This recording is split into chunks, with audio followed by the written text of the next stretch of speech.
அனைவருக்கும் வணக்கம். Option cricket channel மூலம் உங்களை சந்திப்பதில் மிக்க மகிழ்ச்சி அடைகிறேன். நான் உங்கள் சந்தோஷ். நான் செபியில் பதிவு பெற்ற பங்கு ஆலோசகர் கிடையாது. இது பயிற்சிக்கான வீடியோ. எந்த பரிந்துரையும் நாம் வழங்குவதில்லை. இது பார்த்தீங்கன்னா இண்டெக்ஸ் ஸ்ட்ராடல் மற்றும் இம்ப்ளைடு வாலட்டிலிட்டி சோதனைகள் அப்படிங்கிறத என்ன அப்படிங்கிறத பார்க்க போகிறோம் இந்த வீடியோவில். இன்றைக்கி ஏப்ரல் 12ஆம் தேதி சந்தை எப்படி ஆரம்பமாக வாய்ப்பு அப்படிங்கிறது HEDGE நிஃப்டி மூலிமா பார்க்க போகிறோம். இப்போ HEDGE நிஃப்டி பார்க்கலாம். இப்போ HEDGE நிஃப்டி இது வந்து ஏப்ரல் மந்த் கான்ட்ராக்டோட ஃபியூச்சர். இது ஸ்பாட்டு கிடையாது, இது ஃபியூச்சர். 17,791 வர்த்தகமாயிட்டிருக்கு. நேரம் 7:30 அப்போ நேற்று ஃபியூச்சர் பார்த்தீங்கன்னா மார்க்கெட்டில் ஹை 17,809. அப்போது இது இன்சைடு ஓப்பன் அப்படிங்கிறது தான் நம்மளுக்கு தெரியுது. இப்போது நம்ம என்னென்ன காரணிகள் பார்க்க வேண்டும் அப்படின்னு பார்க்கணும். இப்போ நிஃப்டியை பொறுத்தவரை எஸ்டர்டே ஹை எஸ்டர்டே லோ ரொம்ப முக்கியம். அப்போது ஒரு பிரேக் அவுட் ஸ்ட்ராட்டஜி நீங்கள் உருவாக்குறீங்க அப்படின்னா அந்த எஸ்டர்டே ஹை எஸ்டர்டே லோ, இது எஸ்டர்டே ஹை இது எஸ்டர்டே லோ. அப்போ எஸ்டர்டே லோங்கிறது 17,655. எஸ்டர்டே ஹை அப்படிங்கிறது 17,748.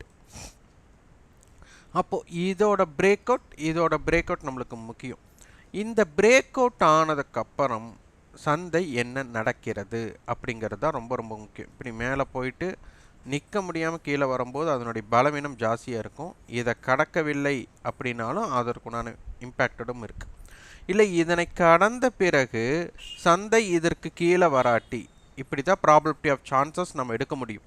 அப்போ இந்த மாதிரி ப்ராபபிலிட்டி ஆஃப் சான்சஸ் எடுக்கும்போது அந்த இடத்துல ரிஸ்க் நீங்கள் என்ன எடுக்க போகிறீங்க, ரிவார்டு என்ன கிடைக்க போகுது அப்படிங்கிறத ஃபஸ்ட்டு தெரிஞ்சுக்கணும்.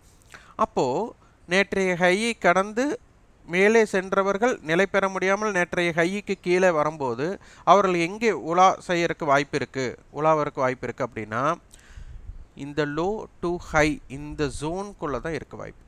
அப்போ இந்த ஜோன் நம்மளுக்கு வந்துட்டு ஒரு சைடுவே இம்பேக்டடாக மாறிவிடும். அப்போ இந்த கேப் ஃபில்லிங் நடக்கிறதுக்கு வாய்ப்பாக இருக்கும்.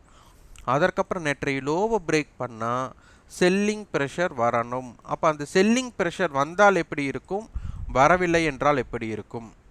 அப்போது வந்தால் நல்ல சந்தை கீழ் நோக்கி செல்ல வாய்ப்பாக இருக்கும்.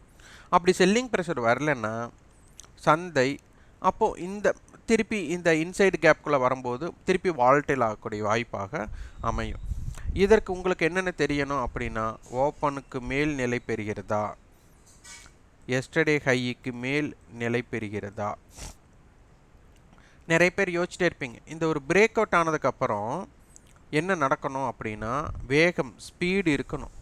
அந்த ஸ்பீடு இல்லாமல் அந்த இடத்துல சைடுவே இம்பேக்ட் ஆனாலே உங்களுக்கு ஆப்ஷனுடைய ப்ரீமியம் கரைந்து விடும். இது ரொம்ப ரொம்ப முக்கியம். அந்த வேகங்கள் எங்கெங்கே இருக்கிறது அப்படிங்கிறதை பார்க்க வேண்டும். அடுத்தது நிஃப்டி ஸ்பாட்டுக்கும் ஃபியூச்சருக்கும் உண்டான கேப் எப்படி இருக்குது அப்படின்னு பார்க்கணும். இப்போ 17,722. இப்போது ஃபியூச்சர் வந்து 17,780 last trading price, closing price பார்த்துக்கோங்க. அப்போ அந்த க்ளோசிங் ப்ரைஸுக்கும் இதற்கு உண்டான கேப் அப்படியே இருக்கா இல்லை இன்க்ரீஸ் ஆகுதா அப்படின்னு பார்க்கணும். அதனால் அப்போ நேற்று வந்துட்டு நேற்றை ப்ரீமியம் 50 ரூபா ப்ரீமியம்னா இன்றைக்கி மார்க்கெட் வந்து ஒரு 40 ரூபாய் ஏறுகிறது அப்படின்னா ஸ்பாட்டும் 40 ரூபாய் ஏறித்தான் ஆகணும். அப்போது 40 ரூபாய்க்கு பதிலாக அவங்க 50 ரூபாயை ஏறுனா, 40 ரூபாய்க்கு பதிலாக அவங்க 20 ரூபா தான் ஏறுனா அதற்கு தகுந்த மாதிரி ஆப்ஷன் கிரீக்ஸ் மாறுபடும். அதனால் ஆப்ஷன் கிரீக்ஸை புரிஞ்சுக்கிறதுக்காக இதனை பார்க்க வேண்டும். அடுத்து இந்த ஆப்ஷன் அட்டவணையில் நம்மளுக்கு ஸ்ட்ராடல் கொடுத்துருக்குறாங்க. அப்போ இந்த ஸ்ட்ராடல் கொடுத்ததுனால இவங்களோட கட்டுப்பாட்டுக்குள்ளே தான் சந்தை இருக்க போகுது.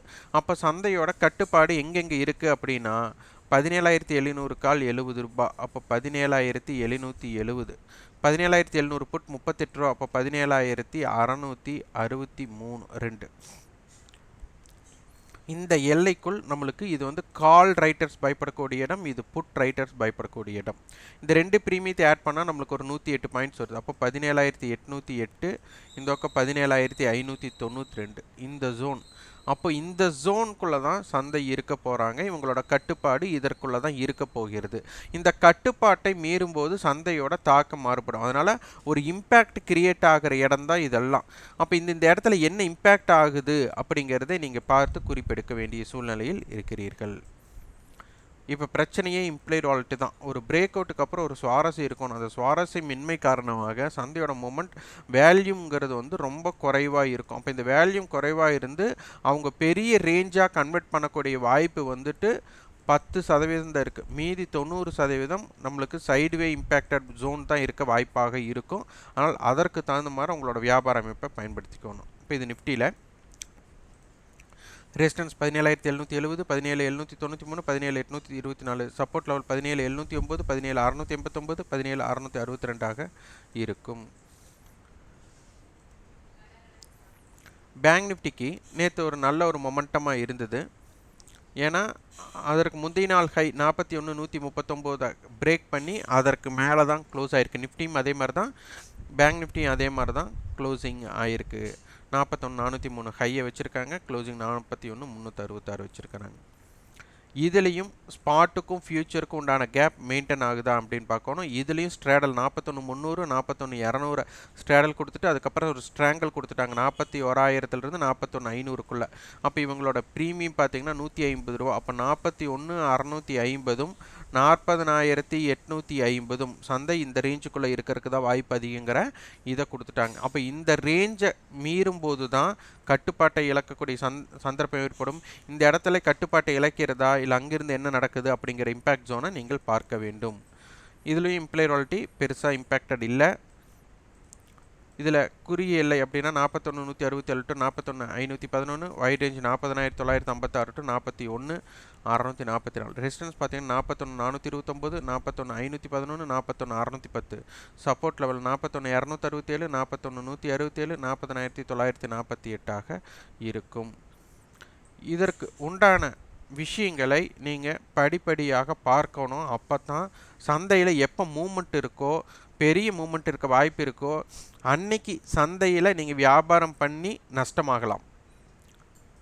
அதாவது கொட்டு வாங்கினாலும் மோதிர கையில் கொட்டு வாங்கணுங்கிற மாதிரி நீங்கள் நஷ்டமே ஏற்பட்டாலும் கூட ஒரு மூமெண்ட் இருக்கும்போது நஷ்டம் அடைஞ்சால் அது ஓகே.